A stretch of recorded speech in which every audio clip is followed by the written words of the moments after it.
The single fastest way to melt visceral belly fat is to stop eating dead sugar. In fact, health experts have found dead sugar is killing more people than tobacco. It's one of the biggest causes of visceral fat gain, and it's why you likely experience brain fog, fatigue, and feel decades older than you are. I'm Dr. David Jockers, Doctor of Natural Medicine, and today I want to tell you everything I know about dead sugar, how to avoid it, and how to reverse its effects as soon as tonight. See, when you eat a fruit, the sugar inside it comes packaged with fiber, vitamins, minerals, and antioxidants. Your body does not just receive sweetness, it receives a complete biological package that helps it process that sugar properly. This is a live sugar. Now take that same sugar, strip away the fiber, remove the minerals, and inject it into a processed food or a beverage. This is dead sugar. Dead sugar is sugar that has been isolated and refined to the point where it carries nothing useful for the body. It's just a concentrated hit of sweetness with zero biological support. But the bad news is, dead sugar is everywhere. High fructose corn syrup, liquid sugars and sodas, energy drinks, flavored coffees, and fruit juices, these are all dead sugars, and they're hiding in foods most people eat every single day without realizing it. Now, here's how dead sugar is different from a live sugar. When a live sugar enters your body, the minerals, the nutrients, slow digestion, the body handles the incoming energy smoothly. When dead sugar enters your body, none of that support exists. The body receives a large energy load with no minerals or nutrients to help manage it. This places stress on your metabolic systems, especially your liver, which now has to process a flood of concentrated sugar completely on its own. But the real danger isn't the stress on your liver. The problem begins when this sugar starts feeding a very specific and very dangerous type of fat, and this starts inside your liver. When you consume dead sugar, a large portion of it is fructose, and fructose is different from other sugars because almost no other tissue in your body can process it, so it goes straight to the liver. When fructose arrives in small amounts from whole foods,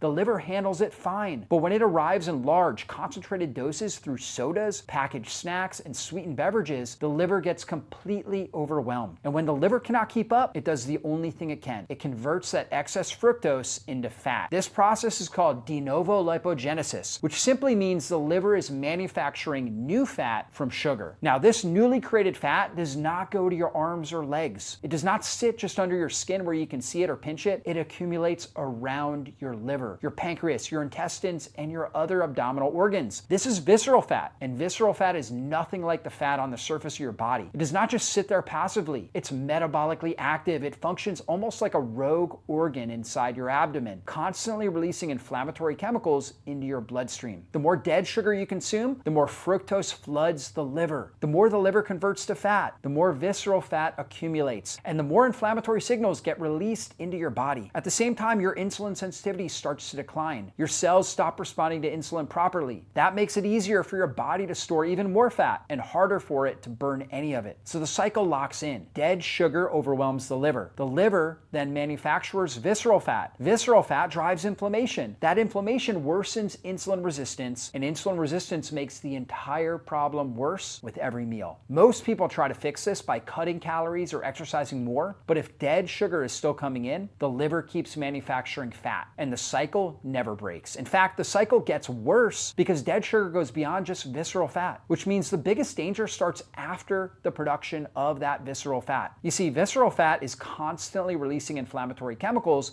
called cytokines directly into your bloodstream, and that inflammation travels everywhere. It hits your brain, your blood vessels, your immune system. Everything downstream gets affected. When inflammatory signals reach the brain, they interfere with how your neurons produce and use energy. The brain is the most energy demanding organ in your body. It needs a steady supply of fuel to function properly. Inflammation disrupts that supply. It slows down neuronal communication, reduces processing speed, and makes thinking feel heavy and effortful. This results in brain fog. You've been there, and it's not random. It has a direct biological cause sitting inside your abdomen. Then, visceral fat affects your energy. See, your mitochondria are the energy producing units inside every cell. They power everything, your muscles, your organs, your brain. But mitochondria are extremely sensitive to inflammatory stress. When chronic inflammation is present, mitochondrial function declines. They produce less energy and recover more slowly. And the result is that heavy, dragging fatigue that no amount of sleep seems to fix. That dangerous effect of visceral fat, it will reach in your blood vessels. You see, visceral fat damages the lining of your blood vessels over time. Blood flow becomes restricted. Less oxygen and fewer nutrients reach your brain and vital organs. This is one of the reasons visceral fat is so strongly linked to heart disease, cognitive decline and accelerated aging. And most of this is invisible on standard lab work. Your basic blood work can look completely normal, while visceral fat is quietly driving inflammation, damaging your blood vessels, and degrading your brain function in the background. Many people feel decades older than they are, and they have no idea why. And it all started with the dead sugar that no one warned you about. So the question is, what do you actually do about it? The goal here is to break the cycle, stop the liver from manufacturing visceral fat, reduce the inflammation that is already there, and restore the metabolic environment your brain depends on. And here's how you do that. Start by cutting out dead sugar completely. As long as dead sugar is coming in, the liver keeps converting fructose into visceral fat. The cycle cannot break if the input never stops. You don't have to eliminate sweetness entirely, you just have to replace dead sugar with a live sugar. For example, raw honey is different from dead sugar. It arrives with antioxidants, enzymes, and beneficial plant compounds that actually support the body instead of burdening it. So you can get the same sweetness, but with biological value attached. This is the alive sugar that works with your metabolism instead of against it. And another way is to eat more protein. When you cut dead sugar, you need something to replace the calories and keep hunger under control. Protein helps in this case. High protein intake does 3 things at once. Number 1, it preserves your muscle mass, which is critical for insulin sensitivity. It keeps you full, which reduces the urge to reach for sugar, and it supports cellular repair, which helps the body recover from inflammatory damage visceral fat has already caused. So aim for high quality protein at every meal. Eggs, meat, fish, and poultry. You can also do grass-fed or organic dairy like unsweetened Greek yogurt, cottage cheese. All those are excellent choices. Then do resistance training. This step is non-negotiable after 40. You see, muscle is the primary tissue that clears glucose from your bloodstream. The more muscle you have, the better your insulin sensitivity and the harder it becomes for the body to accumulate visceral fat. Resistance training 2 to 3 times per week preserves existing muscle and builds new lean tissue over time. This directly improves how your body handles incoming sugar and carbohydrates. It also increases mitochondrial density, which means more energy production capacity in every cell, including the brain. Another thing you can do is walk after meals. This is one of the simplest and most underrated tools available. A 10 to 15 minute walk after eating improves glucose clearance. Instead of the post-meal blood sugar spike sitting in your bloodstream and being converted to fat, your muscles absorb it and use it for movement. Over time, this habit alone can improve insulin sensitivity and reduce the amount of fuel available for visceral fat production. And of course, you want to prioritize sleep. We know poor sleep raises cortisol. Elevated cortisol then raises blood sugar. Elevated blood sugar raises insulin, and elevated insulin promotes fat storage, particularly that visceral fat. This is why people who sleep poorly tend to carry more belly fat even when their diet is relatively clean. Sleep is where the body repairs, regulates hormones, and clears inflammatory waste from the brain. So don't sleep on sleep. You got to prioritize it. Now let's do the most frequently asked questions I get about dead sugar and its connection to overall health. Question number 1, are natural fruit sugars safe, or are they also dead sugar? And this is one of the most common misconceptions in nutrition. Fruit juice, even 100% natural fruit juice, like 100% natural orange juice, with no added sugar, it's essentially a dead sugar. When you juice a fruit, you remove the fiber, and the fiber is what separates a live sugar from dead sugar. Without it, the fructose in fruit juice hits the liver in a concentrated dose, exactly the same way soda does. The whole fruit is fine because the fiber slows absorption and the nutrients arrive intact, but the juice is a different product entirely. It's best avoided if reducing visceral fat is the goal. Now, question number 2, does alcohol behave like dead sugar in the liver? The answer is yes, and in some ways, it's even more damaging. Alcohol is processed almost exclusively by the liver, exactly like fructose. You see, when you drink alcohol, the liver prioritizes breaking it down above everything else, including fat burning. During that entire window, fat metabolism stops completely. On top of that, alcohol converts it into acetaldehyde, a toxic byproduct that directly damages liver cells and drives inflammation. Regular alcohol consumption combined with dead sugar intake creates a double burden on the liver that accelerates visceral fat accumulation significantly faster than either one of those things alone. So question number 3, why does visceral fat keep building even when someone's eating less and exercising? This is one of the most frustrating situations people face. The reason it happens is that calorie restriction and exercise alone, they're not going to fix the liver. You see, if dead sugar is still coming in through condiments, sauces, flavored drinks, or packaged snacks, the liver keeps converting fructose into visceral fat regardless of how much you're exercising or how little you're eating overall. Plus, extreme calorie restriction raises cortisol, and that raises insulin, which actively promotes visceral fat storage. The body interprets severe dieting as a stress signal and responds by protecting its fat reserves. This is why targeting the specific input, dead sugar, matters far more than simply eating